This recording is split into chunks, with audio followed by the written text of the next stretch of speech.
Hey, DawgNation, I'm Brandon Adams. This is DawgNation Daily, the daily podcast for Georgia Bulldogs fans, presented by Engineered Solutions of Georgia. No first and 15 this week. We'll get back to that again next week. We're pre-recorded this week because we're on the DawgNation cruise right now, but we wanted to have great shows for you, so we've worked really hard to do that. Live stuff, breaking news. We'll obviously cover that with, Connor Riley, who stayed back home. He's not on board the cruise ship with us, but we have some fun content for you on this show nonetheless, and then back to the regular live stuff again next week there as well, including on today's show. The three games that I think in a lot of ways are going to define how we view Georgia during the regular season upcoming this fall. What Kirby Smart has said recently about the Georgia schedule, that's important. And one area in which Kirby seems confident, maybe in a way that some Georgia fans might not quite be right now. We'll see if we can figure out what all that means. Connor Riley stops by there as well. We are busy, fully loaded on a pre-recorded Tuesday. Glad to have you with us for it. It is DawgNation Daily, the daily podcast for Georgia Bulldogs fans, presented by Engineered Solutions of Georgia. And it begins right now. Today's episode of DawgNation Daily is brought to you by Engineered Solutions of Georgia. Dial 678-ESOG now for a solution to your foundation and waterproofing problems.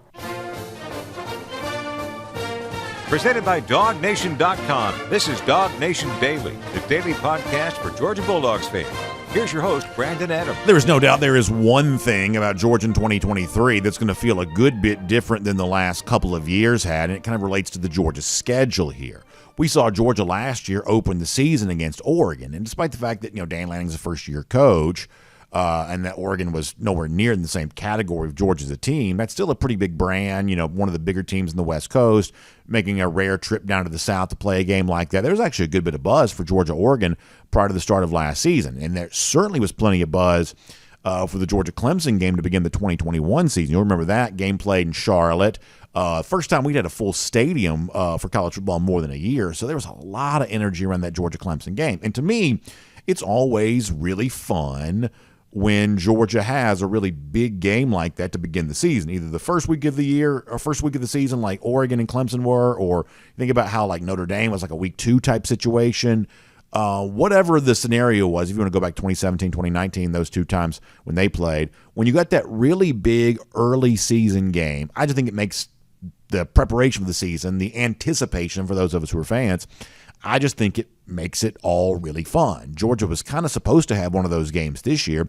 It was supposed to go to Oklahoma. By now you know the story of why that's not happening. So what you have instead is a pretty barren September schedule. SEC game against against South Carolina in September, then a road trip to Auburn to kind of end the month. But other than that, you don't really quite have that same juicy non-conference game to begin the year that you've had in the past. So Kirby Smart, you want to go back to G-Day a couple of weeks ago, he was asked one of the things, a really fair question about the preparation for Georgia for the upcoming season without the energy that comes from a big marquee Clemson opponent or a big marquee Oregon opponent. How do you get ready for that? I thought that Smart gave a pretty interesting answer, and it's kind of interesting from a few different angles. So let me let you hear that as a way of setting up our conversation here today. Take a listen to this. Yeah, those games didn't create our sense of urgency.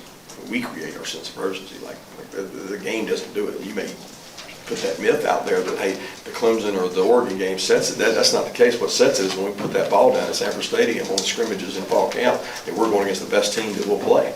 And your standard better be right. When you go out to practice every day, if you're not ready to practice, you're playing against as good a team as you'll play.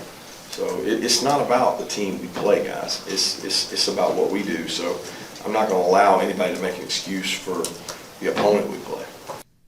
So I think that's really interesting from Kirby Smart's standpoint there. And on the one hand, I obviously think what he's saying is true, is that what Georgia does in its scrimmages is probably more intense than almost what any other team can match when it plays Georgia. Certainly Oregon last year was incapable of matching probably what Georgia was doing in some of those summer scrimmages. So there is a standpoint of that that's true. However, it's the angle that Smart takes on that at the end, which I also think is kind of interesting there as well. In other words, he says, I'm not going to let anybody use this as an excuse. Hey, we don't have the big marquee opponent, so therefore it's going to be tougher for us to prepare. Smart almost anticipating, I think, the concern that could come of not quite having that game. In other words, we're not going to worry about that. We're going to try to get just as ready for the season, even though we don't have the big game to get ready for. So it almost leads you to believe that even though he says that who you play doesn't matter, he almost seemingly acknowledges that the absence of a game like that could potentially cause a little bit of complacency. I think if we're honest, we would say at times for Georgia in 2022, it didn't play at its best from time to time because it knew who it was playing. Almost cost them a game against Missouri. Ultimately, they get credit for winning that. But we sort of at times knew last year when Georgia was playing less than stellar competition, that kind of caused Georgia to play less than stellar. We didn't really care because when Georgia did play what was perceived as a good team, Georgia got fired up and dragged them all over the field and obviously went 15-0, won the national championship. So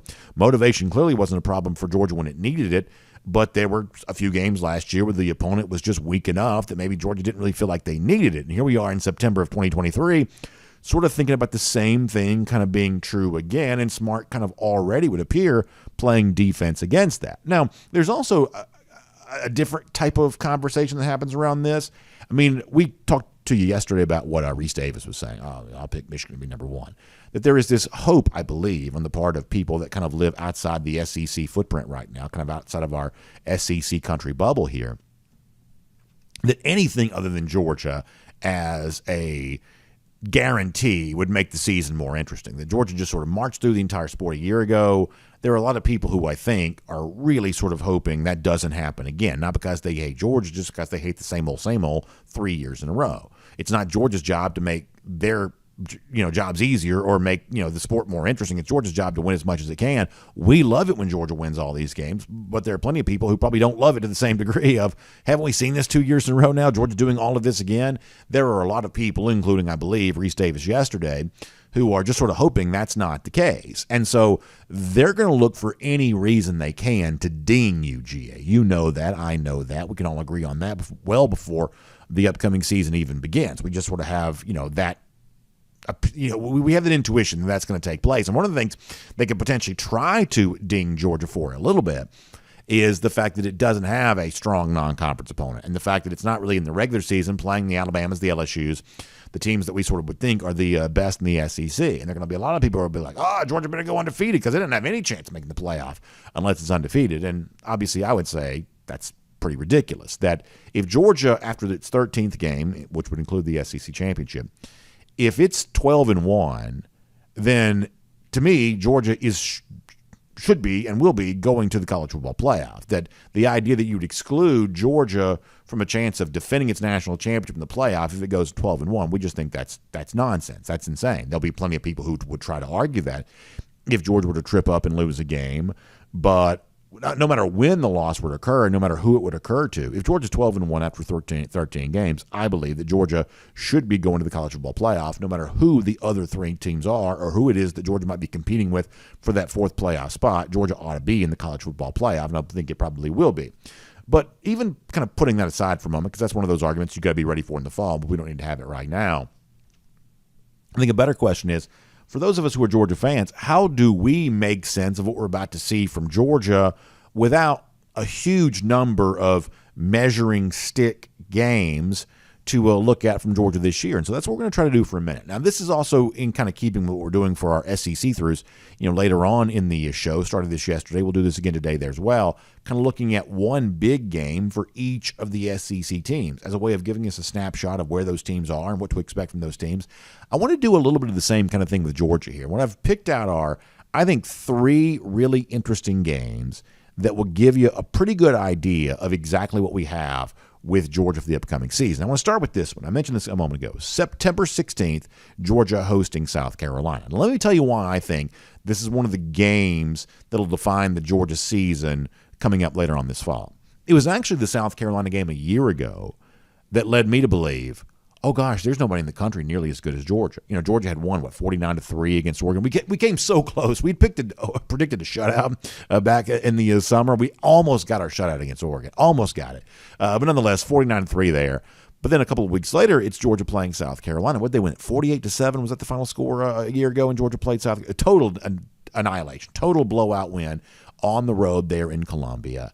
And at that point in time, we'd seen Georgia annihilate 2 Power 5 teams, including one SEC team, whereas we'd seen Ohio State get off to a little bit of a slow start. They didn't play great in their Week 1 game against Notre Dame. Alabama was lucky to beat Texas. So the 2 teams that were actually ranked ahead of Georgia to begin the season, Alabama and Ohio State, had looked far worse in the early portion of the schedule than Georgia had. Georgia had just coasted right past Oregon, coasted right past South Carolina, blew them both out of the water. It was really that game a year ago that led me to believe there is nobody in this country anywhere near as good as UGA is. And so I do think it makes for a nice side-by-side comparison. Can Georgia beat South Carolina this year as badly as it beat it a year ago? And if it doesn't, well, you may say, well, that just means that South Carolina's improved a little bit under Shane Beamer. Maybe so. But if you want to kind of have an idea of whether or not that Georgia is on pace to keep pace with its national championship pace of a year ago, that early season opportunity against South Carolina would sort of go a long way towards showing you that. It's also about the only tune-up, I think, that Georgia has for its next big test, the next game, I believe, that's going to define the season for Georgia, and that's September 30th at Auburn. Now, Mike Griffith's going to join us on the show tomorrow, and he's not going to talk about this game a lot. I think this road game for Georgia at Auburn is really interesting because there aren't a lot of what you would think of as sort of true tough road games for Georgia here this year. We'll get to another one of those in a moment, but this is about as close as it comes. And on paper, Auburn doesn't seem that great. They're probably not a top 25 team, at least as we understand it right now. But Hugh Freeze is a good coach. He's certainly gotten some SEC wins in the past, going back to his previous iteration of the league there at Ole Miss. And this will be Carson Beck's first. We assume Beck's going to be the starter, obviously barring injury. We believe he probably will be. But this is going to be his kind of first foray into anything kind of like this. This is an opportunity for him. It's really a necessity for him too to step in there and play well in a spot like this. And while I'm assuming that Georgia wins the game, I'm guessing they probably win it convincingly. This is also one of those things to kind of give you an idea of how good Georgia is relatively early in the year. Do they go into Jordan-Hare Stadium for what at least has a chance to be an undefeated Auburn team? Do they go into Jordan-Hare Stadium? Do they shake off all of that? Let's not forget, it wasn't that long ago, 2017, that playing at a place like Auburn was considered really, really hard. Even in 2019, when Georgia won the game, after getting up to the big lead, Auburn kind of came back, and by the end of that game that night, this is the HBTFD game from Kirby Smart, by the end of that game, that crowd had gotten into the game again there. Auburn can kind of create a little bit of an atmosphere and kind of create a little bit of a crowd, and it'll be Georgia's responsibility, back as the quarterback, his responsibility to deal with that then. So on a regular season schedule for Georgia that doesn't seem like it's filled with too many big games, I think the home game against South Carolina, you'll judge something about that, especially given how bad Georgia beat them a year ago, make the comparison to where they are now. And then the road game at Auburn, a place that historically has been a tough place to play, could be a tough place to play again. If Georgia makes it look easy, boy, that tells you an awful lot about where Georgia is as a program on its way to maybe go for 3-23. And then finally, the one game that everyone's going to mention here, and they should, it's that November trip to Tennessee. Now, a lot of this sort of centers around how good does Tennessee end up being? Have they won enough to make this game feel as big as it possibly can be? Because when Georgia was here in 2021 in Knoxville, Georgia had way more to play for than Tennessee did. And even though I sort of thought that Tennessee had a chance to kind of, sneak up on Georgia that day, it just didn't happen. Georgia was more than ready for that game. Clearly last year it became, I believe, the most memorable home game that's ever happened in Sanford Stadium. And obviously Tennessee has its sights set on maybe creating some sort of revenge environment when those two teams get together here this year. But by that point in time, we will have learned a lot about Georgia. And maybe what we're on pace to learn is that Georgia is exactly what they were a year ago, a team with almost no equal and almost no rival in all of college football. And games against South Carolina could prove that. Games against Auburn could prove that. And then the big regular season showdown against Tennessee could prove it. There's nothing the Vols fans would love more than the idea they're going to step up and do to Georgia in Knoxville what Georgia did to them in Athens a year ago. But the problem with that is you have to be as good as Georgia to be able to do that. Last year, Tennessee proved it wasn't. And my guess is when these teams play again, the same thing will be proven all over again. My name's Brandon Adams, and this is DawgNation Daily, the daily podcast for Georgia Bulldogs fans, presented today by Engineered Solutions Georgia. We are happy to have you with us no matter how you get to us, live on video, normally live. We're pre-recorded this week, 10 a.m., Facebook, YouTube, Twitter, Twitch, post the show. We do the show at DawgNation.com there as well. Normally that's the 1st and 15 for us there, 9:45, DawgNation.com, the DawgNation app. We'll get back to that next week. This week we're just across the video platforms there for you at 10 a.m. Having a fun time, doing a fun show. Obviously radio, Athens Sports, Radio 960 Ref, podcast, Apple, Spotify, everything else in between. We're just really happy to have you for all of that here today. Big thanks to our friends at Engineered Solutions of Georgia for making it all possible. Proud partners of UGA. That's why I love encouraging you to support them, because they support the Dogs. And they're long-time, loyal partners of ours here on DawgNation Daily. And I am so thankful for that. I love the work they do for you. I love the fact they help us do the work that we do. each and every day. So if you're facing an issue, foundation waterproofing, if you see signs of that, cracks in your walls, you go down to the basement, that concrete floor you might have, it's unsettled. You see an obvious crack that, almost like an earthquake or something like that. That can be a sign that something's not quite right. Same thing when it rains. If there's, moisture gathering in the garage, the crawl space, if you see some of that water down there in the basement, don't hesitate to get that seen about. Pick up the phone and call 678-ESOG now. 678-ESOG now. That's an important number to remember, because if you're facing an issue like that, you want smart people helping you do that work. And that's what Engineered Solutions of Georgia has, an entire team of engineers on staff. That's why engineers is in their name, an entire team of engineers on staff to kind of explain to you what next steps are for the problem you have with foundation and waterproofing issues you might be facing. Nobody else in our market puts that level of resource to work for you to help you solve your problem. That's why we say they are a solutions-based company. So give them a call, 678-ESOG now. That's 678-ESOG now. Engineered Solutions of Georgia, bringing DawgNation Daily to you here today. All right, so I want to shift gears here for a moment and go around the doghouse. We're going to hear from Connor Riley again today, by the way, coming up in just a moment. We looked at offense, kind of post-spring snapshot yesterday. We'll do defense, same kind of thing here coming up in just a moment. But prior to that, as we go around the doghouse, I want to stay on the Georgia offense here just for a moment. And if you ask the average Georgia fan, what didn't you learn on G-Day? What did you maybe would have liked to see more of, you just weren't able to do it? I'm guessing most Georgia fans would have probably centered their answer around the running back position, and this is just one of those things that sometimes just can't be helped. We actually did see Dajon Edwards play. I don't know that I thought I would see that, but he did play. Of course, Kendall Milton not able to, and then just shortly before the game a couple of Saturdays ago, we found out that Branson Robinson wasn't going to be able to play either. That Robinson was dealing with a little bit of a thing, I guess you call it a lower extremity, I think we'll hear Kirby Smart say here in just a moment. And that kind of took him off the field. A lot of Georgia fans wanted to see him because that's a guy that Georgia fans have grown to love here since he was a recruit. They have big expectations for him for the upcoming season, probably justifiably so. But we didn't get a chance to see that, we go back 2 Saturdays ago when G-Day took place. So if you were to ask me, hey, what are your most significant unanswered questions for Georgia right now? I might talk running back here because of the health of the group, because of the absence of guys like Kenny McIntosh, who are so important to what this group was doing here. I might kind of center some of my answer here around the running back spot on that. But it is important to note that when Kirby Smart was asked a similar question about those Georgia running backs after the G-Day game a couple of weeks ago, even though we didn't get to see a lot of this on the spring scrimmage from UGA, it certainly does not sound like Smart is lacking in confidence when it comes to this group. And I would say that seeing as that Smart sees more of this stuff than we do, we might ought to borrow some of his confidence on this. But this is what Kirby said about running backs, and I think this is interesting. No, we have good backs. Andrew Paul had a really good fall camp. Feel really good about him coming back healthy, and it's going to be like his freshman year because he really didn't get that, so he'll be behind. Branson, whenever we're able to get him back, man, he had a great spring. He got the workload. We got 2 backs with a lot of experience in Dajon and Kendall, who've played and done a good job. So I'm excited about those guys. Cash has done a great job. Rod Robinson had a good day today. He's a different kind of back, but he catches the ball well out of the backfield. He's big and physical. Guys don't like tackling him. So we have a good group of backs. I feel really confident about the group we have.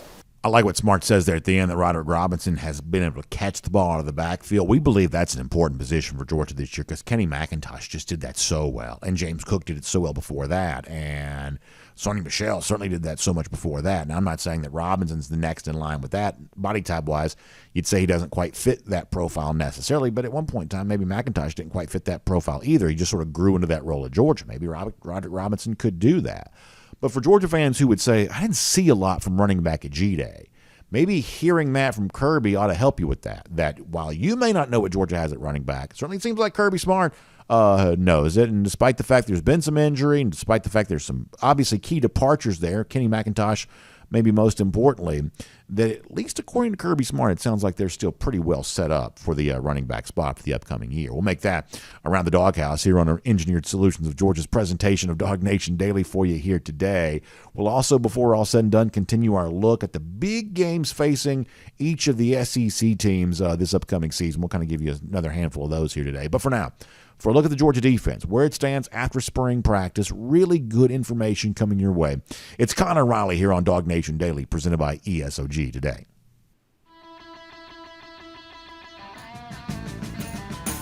From Athens and across the SEC or wherever the recruiting trail may lead, here's a DawgNation.com insider. Had a special treat yesterday to have DawgNation Daily's appearance with Connor Riley on a Monday, something we don't always get to do, but now it's the normal spot here on Tuesday, and we're in the midst, as I'm enjoying our DawgNation cruise, of kind of breaking down what we saw from Georgia this spring, what we kind of take from some of the rumors from spring practice, what we saw with our own eyes from G-Day, and where this leaves the Dogs heading into the summer. We did this on Monday's show, looking at the offensive side of the ball. Seems appropriate we'd do it on defense here for today, so we welcome back Connor as we do that. And Connor, let me just kind of pick right into this.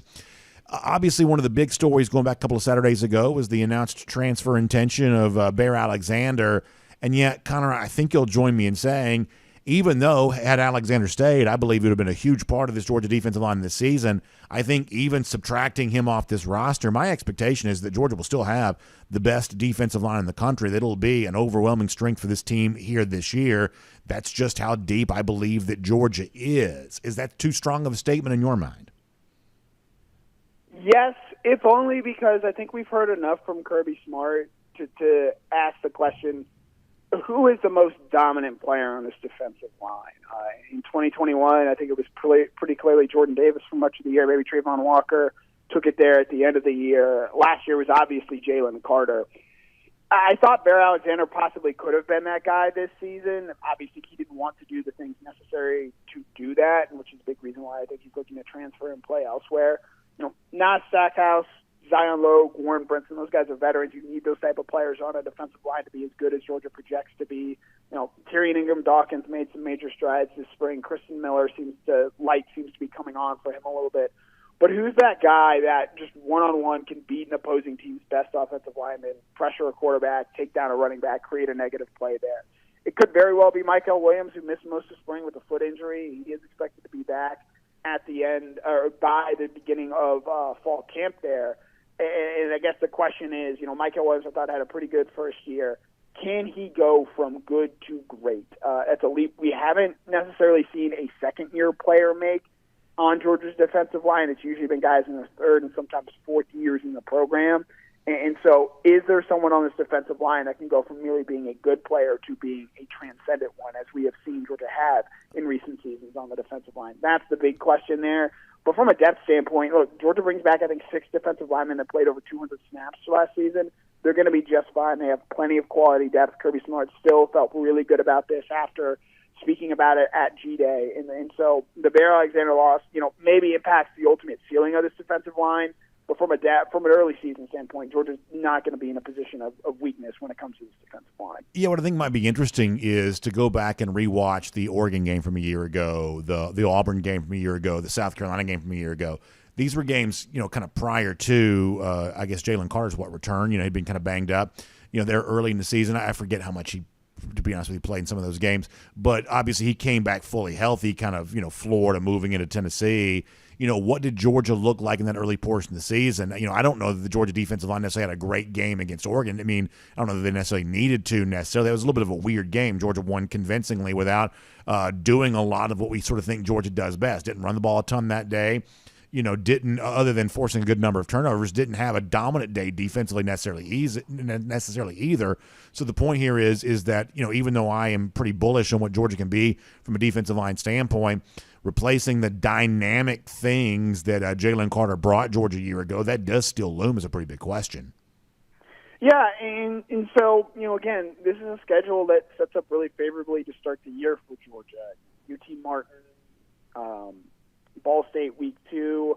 You host South Carolina week 3, a team that just has not been able to play Georgia close since Shane Beamer came in there. And yes, they had a lot of success to end last season, but I'd be pretty surprised right now as we sit here in April if South Carolina is able to make that a game. And then UAB. So they've got time to figure it out. And I think, look, they understand that these are guys that they hear these questions. Zion Logue is a prideful guy. Michael Williams knows there's a lot for him to go out there and prove. They're going to hear this chatter over the coming months, which I expected now to be an off-season storyline given the loss of Bear Alexander.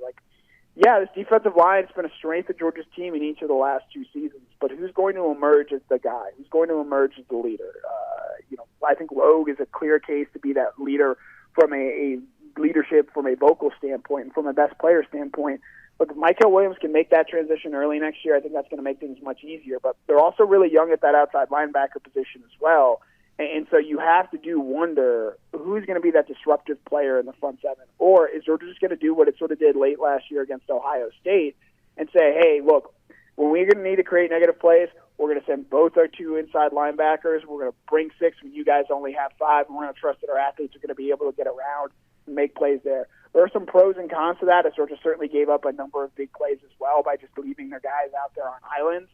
But I think they're going to want to find guys at that edge rusher position and along the defensive line that can be disruptive one-on-one playmakers. That way they're not so reliant on blitzing their inside linebackers to make plays. Speaking of linebackers, I want to move and look at that level, and I'm going to combine outside and inside together just for the sake of this conversation, even though increasingly I think those position groups are becoming very different things in college football. But nonetheless, inside linebacker, you sort of know what Georgia is. 2 veteran starters, they both will rank among, I think, the best in the country. I think Smile Monen's incredibly underrated. We didn't see him at G-Day.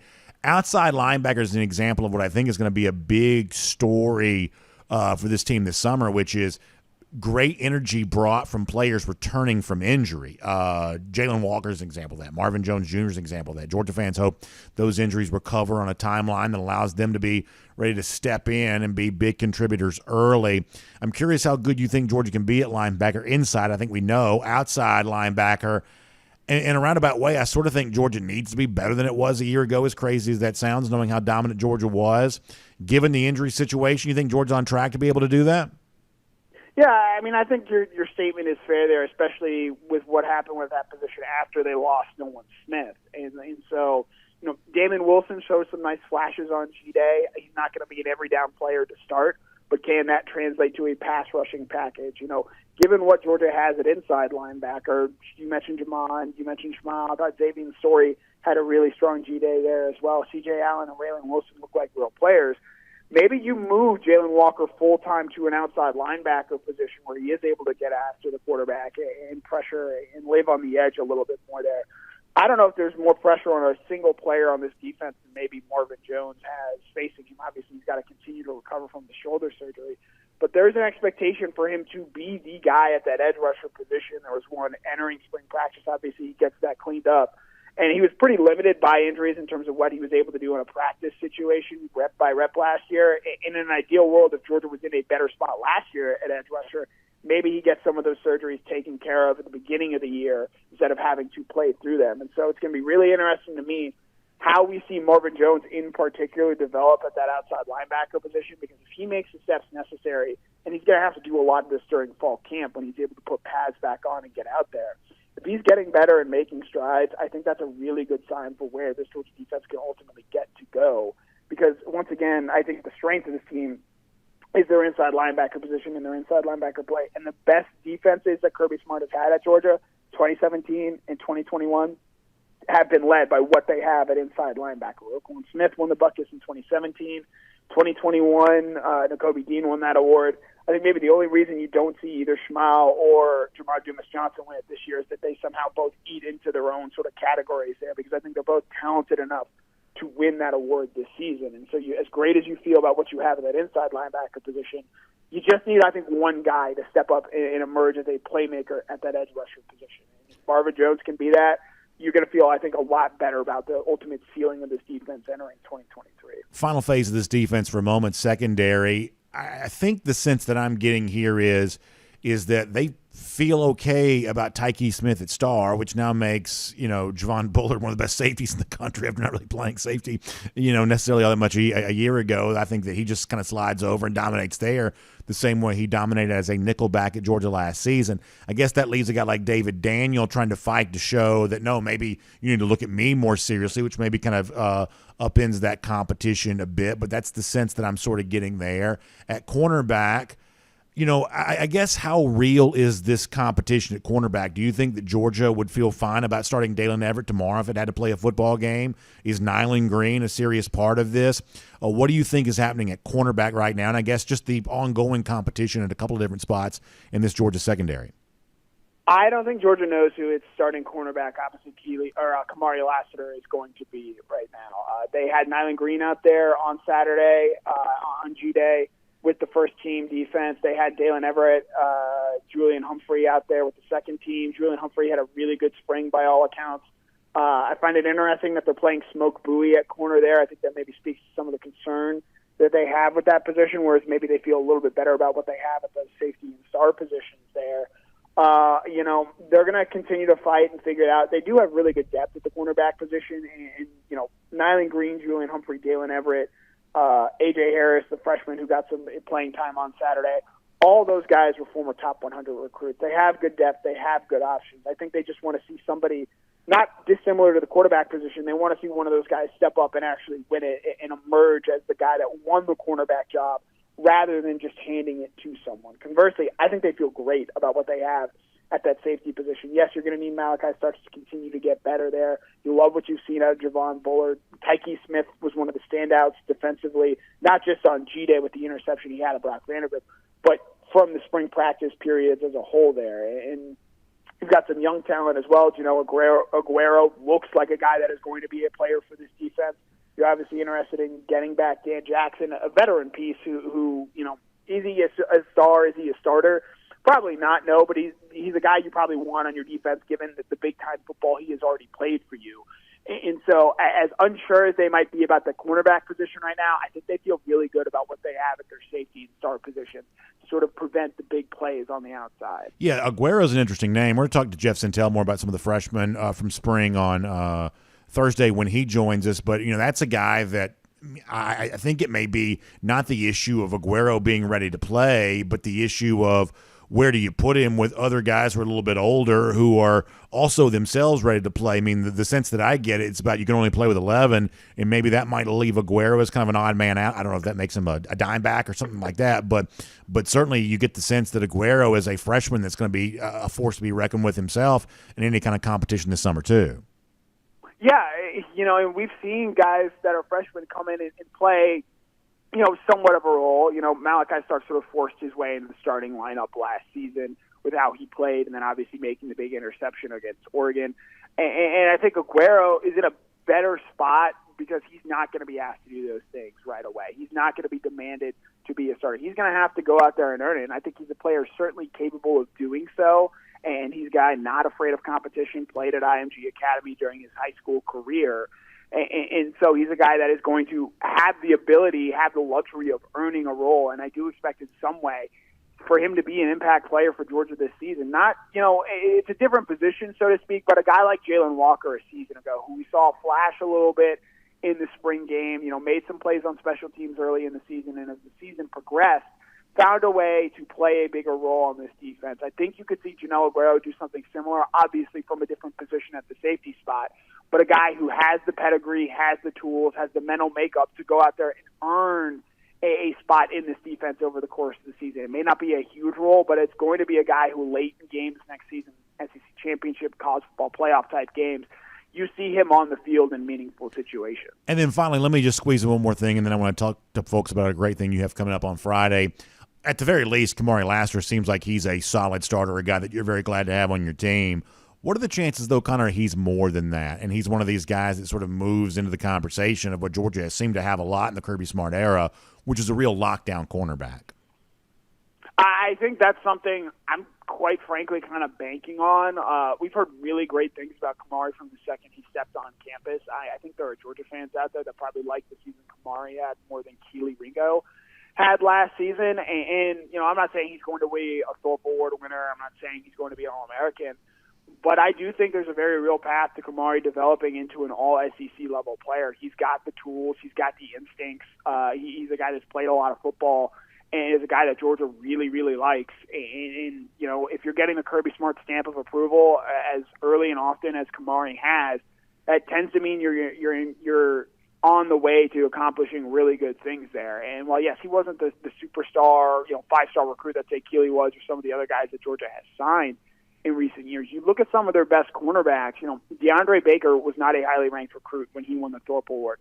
Eric Stokes was a three-star recruit there. There's something to be said about Georgia consistently, finding their best cornerbacks out of guys that were not top-end rated recruits. And he came from obviously the very strange 2021 cycle where we weren't getting a chance to look at guys as fully as we had in the past, and there were quite a lot of football cancellations that fall. But I think Kamari Lassiter is a guy that has clearly outplayed his recruiting ranking, and I'd be, if we're not talking about him as an all-SEC level performer at the end of this upcoming season, then this Georgia defense probably isn't reaching its ceiling and getting to the level I think you and I both expect it to get to. All right, but as we get ready to say goodbye to you, on Friday, I'm really excited about something. Obviously, people know we're on our DawgNation cruise this week. Friday's the day we're coming back. Logistically, that presents some real challenges for us in terms of doing DawgNation Daily the way we normally do, and it's also post-NFL draft, so what better time to be live, even if I can't quite do it. A tough day to do a pre-recorded show, in other words, when we know there's going to be so much news involving Georgia. So on Friday at 10 a.m. across the DawgNation video platforms, Connor's going to go live. I'm going to try to join Connor if I can. I really can't make any promises. Connor will be fine if I can't. Of course, he's more than capable of handling that, but I'd like to be a part of the conversation if possible, just to kind of give some sights and sounds from what we think is going to be a really fun NFL draft party on the final night of our DawgNation cruise. But Connor, on a day which could be a very big one and will be a very big one for a handful of former Georgia players, glad to know that you're going to be live on video during our normal DawgNation Daily hour as a way of reacting to that and the other stuff in the NFL draft, because even the non-Georgia draft picks in some ways will have an impact on kind of how we think about Georgia's place in college football. So I'm looking forward to getting your thoughts about that on Friday. You're telling me you don't want to pre-record a show where you accurately predict where all the Georgia defenders and Georgia players end up going in the draft, and which recruits pop next week and, Sure. and whatnot. You're not wanting to put your money down on that. No, I'm excited. I'm looking forward to it. Obviously, it's not every day you get a chance to pinch hit for the world famous Brandon Adams, but we're looking forward to it. It's going to be a busy week at DawgNation, and there's a ton of draft stuff, and it's one of my favorite events to get to cover. And I'm looking forward to it. If I had to set an over/under right now, I'd probably say 3.5 for first-round picks for Georgia. I think there's a good chance they can get to 4 if Darnell Washington can squeeze into the back half of the first round. And that's going to be another great night for the Georgia football program as they continue to develop the best college football players. It shows up on Saturdays when they win national championships, and it's going to show up on Thursday night when 3, 4, potentially 5 guys have their names called in the first round of the NFL draft a year after having 5 do so a year ago. So looking forward to it and getting a chance to chat with you. Great stuff, Connor. Thanks so much for your time today and then for doing that for us on Friday. And if I can try to figure out a way to join you, I'll certainly do that. But if not, I'll look forward to hearing everything you have to say and, of course, talking to you back here live again on DawgNation Daily, presented by Engineered Solutions of Georgia again next week. Yep, as always, it's a pleasure. Let's take a look around the rest of the league. This is SEC Through. Great conversation with Connor Riley there. Something we always do every Tuesday here on DawgNation Daily, presented by Engineered Solutions of Georgia. It also provides a reminder for me that also on Tuesdays as of late, we've heard from former Georgia quarterback Jake Fromm. That's something we won't do this week because of the pre-record, but we'll get back to sort of normal format again next week. So we'll look forward to talking to Jake Fromm then. For now, let me talk to you about cruising around the SEC, courtesy of Royal Caribbean, and what is now day 2 for our DawgNation cruise. That means we're heading towards Nassau in the Bahamas, perfect day, Coco Cay. And, I love when the ship sails into port because, obviously when you're out there in the ocean, you look around, all you see is ocean in every direction. But as you start getting closer to port, you start seeing that little, evidence that you're getting close. And whether it be perfect day, Coco Cay, you see the tallest water slide in North America, and you can see that from way far away, and all the stuff there on the island. It's all laid out and ready to go for you. Nassau in a lot of ways, a pretty big town, pretty big city in some respects. And so very busy harbor, and you see all the ships and the boats in the harbor there. And obviously Atlantis, big resort that's right there along the water. And that's kind of an exciting thing to see too. So one of my favorite parts about cruising is that time in which you kind of cruise into port. I like to wake up early when I can and see the ship come into port. Some people don't like to wake up early on cruise because of everything they were doing the day before. But when I can wake up early and enjoy that, I like to do that. And of course, I really recommend to you your own chance to enjoy your own Royal Caribbean cruise vacation. Jessica Slater is a travel agent specially selected for us by Royal Caribbean. She can help you with that. Give her a call, 770-718-9147. 770-718-9147. Not too soon to start thinking about those cruise travel plans. In fact, really time is now before availability runs out, because these cruise tickets right now are hot. You better believe that. People jumping at the chance to be on it, whether it be a 3-night, 4-night sailing, 7-night sailing on one of those Oasis-class ships. It's a great time to be on a Royal Caribbean cruise vacation. Jessica can help you with it, so make sure you give her a call today. All right, so we told you yesterday for our SEC through this week, as a way of kind of taking a snapshot of where the league is kind of post-spring, we're looking at one big game for each of these teams in the upcoming season. Now, also over the course of 4 days of pre-recorded shows, I totally understand something's going to happen somewhere in the SEC, especially with the transfer portal window open. That's just the way it goes.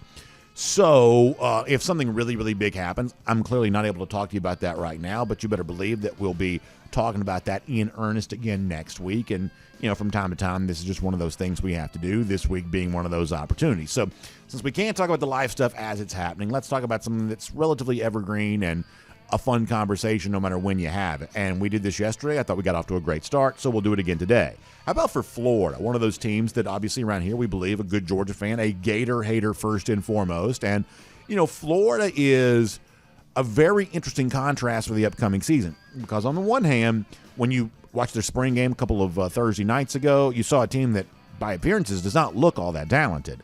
And yet when you see like ESPN's preseason FPI, Florida was in the top 20. They're on that, which would suggest that they have a chance to be a little bit of a surprise team this year, even in the absence of Anthony Richardson, kind of the post-AR era there at Florida. There is at least some thought that Billy Napier could have a better year two than he had year one. So the game I want to highlight here for Florida is what's going to happen at the very beginning of the season. Last year, the only thing that Florida really had to show for the entirety of the year was a win in Gainesville against Utah. But as I've said before, as an SEC team, you really don't get a ton of credit for beating a Pac-12 team. Georgia doesn't hang a banner for beating Oregon. Florida, even though that was the only thing they had for all year long, you don't get a lot necessarily for beating Utah there. If you don't mind, can we bring the music down just a slight little bit, if you don't mind? You don't really get a ton of credit for beating Utah necessarily, but if you go to Rice-Eccles Stadium, that's a little bit different type of thing. Florida playing at Utah to begin the 2023 season, and they do so as a sizable underdog. If you look at some of the early look-ahead, game-of-the-year type lines that are available at various sports books, you see Florida right now as about a 9-point underdog at Utah. So if Florida could go on the road and somehow find a way to win that game, something that has always been very difficult for teams to do in Salt Lake, take USC, for instance. That's typically the most talented team in the Pac-12. They've had trouble there. Oregon's had trouble there. Salt Lake City, Rice-Eccles Stadium, has proven itself to be a pretty tough place to play. My guess is Florida probably finds it much the same way previous opponents have. But if somehow that were not the case, that does open the door for Florida to possibly be a little bit more of a surprise team here this season. So we'll learn a lot about Florida early in the season. And for a coach in Billy Napier who may find SEC wins hard to come by, to get embarrassed or something close to that in a beginning of the season situation would not be great timing. Keep in mind, this is a team that got ran out of the building by Oregon State in their bowl game to finish the 2022 season. So I'm not quite so sure Billy Napier wants back-to-back ugly losses to Pac-12 foes. That is not a great line for an SEC coach to have on his resume. That is a pretty big game. Now, stay week one here for a moment there as well. You've heard me say a lot that I think the team probably talked about the least around college football here this year, in this offseason, has been LSU. I don't know why that there are some national media types who seemingly show a gap in their mind between their perception of Alabama and their perception of LSU. In favor of Alabama, by the way. That doesn't seem to make sense to me given the fact that LSU beat Alabama on the field. And when you look at the two teams on paper right now, barring major changes, it does not appear that Alabama has an obvious talent edge over LSU right now. And you'd be hard-pressed to point to where that exists, if it does exist at all. So this is an LSU team that I think is probably more for real or more of a threat to whatever than they've maybe been given credit for so far this offseason. But the question is, can you turn good SEC West team, something they were a year ago, they actually won the division, can you turn that into something more? Can you turn that into an actual, real, legitimate college football playoff opportunity? Well, the way you would do that obviously comes week one of the season when they go to Orlando, take on Florida State. This was a really entertaining week one game a year ago. Wild, crazy game. Florida State ended up winning it. That seemed like a pretty, I guess, sort of crazy upset to begin the year, but as it turns out, Florida State was pretty good. And this year, Florida State expects to be really good again. Jordan Travis is back at quarterback. Mike Norvell seems to have established a little bit of permanence there in Tallahassee, the way those fans have been craving now for quite some time. So Florida State has a chance to be really good. LSU has a chance to be really good. Y'all, this is just a really good football game. LSU, Florida State in Orlando. Last year the game was in New Orleans. This year it's in Orlando. And I think that LSU could demonstrate here at the beginning of the season they are more than potentially just the best team in the SEC West. They are a real, living, breathing college football playoff contender. There have been 2 instances in the playoff era, and this is the final year of the 14 playoff, of course, but there have been 2 instances in the playoff era when 2 different SEC teams have made the playoff. It's been Georgia and Alabama both times. Could LSU join Georgia as a twofer this year out of the SEC? This game against Florida State will go a long way towards telling you that. And then finally, once again, a little bit different kind of game here. But I still think this is pretty interesting. And this is a guy that a lot of us root for. It's Sam Pittman at Arkansas. And you've heard me say before, as much as I openly cheer for Sam Pittman to win games at Arkansas because I like Pittman that much, and I also just sort of like this style of coach. I said this last week about Shane Beamer. I think there ought to be room in the SEC for different styles of personalities among successful coaches, and the idea that kind of a fun-loving, kind of a regular guy type coach could be successful. I like the idea of that, and thus far, that's kind of what Sam Pittman has been. But no matter how much your fans love you, and I think that Pittman has plenty of fans right there in that Fayetteville, area, no matter how much they may want you to succeed, you still sort of have to succeed. And I do think that Sam Pittman's going to win some games this year. I do. And it pains me to say that, but I believe that is true. And so what I sort of perceived to eventually be the truth is, when you get to November 25th, and when Arkansas gets a chance to play Missouri again, a team that beat it a year ago, this is what the Battle Line rivalry, is that what that's called? I'm guessing this probably looms as a pretty big game for Sam Pittman, and I hate it for him, but I'm guessing this is going to probably end up being the kind of game he needs to win, at the very least to secure some more quality of life. I'm not saying he's coaching for his job at the end of the season against Missouri, but certainly I think he could coach in this game to make his job a lot more enjoyable in the next season if he could find a way to get this rivalry win, especially given the fact that coming into the league at the same time, Eli Drinkwitz is trying to build up his program at the same time Pittman's trying to build up his. This probably looms as a pretty big game there for Arkansas. We obviously hope Pittman gets it, and hopefully he's won enough that this game actually has a little bit different feel to it. But if the season goes the way I think that it might, this might be a really coveted win to at least give Arkansas fans some bragging rights for the season that was. So keep your eye on that. What could probably loom as a pretty pivotal game for Sam Pittman's future. And we'll make that cruising around the SEC courtesy of Royal Caribbean.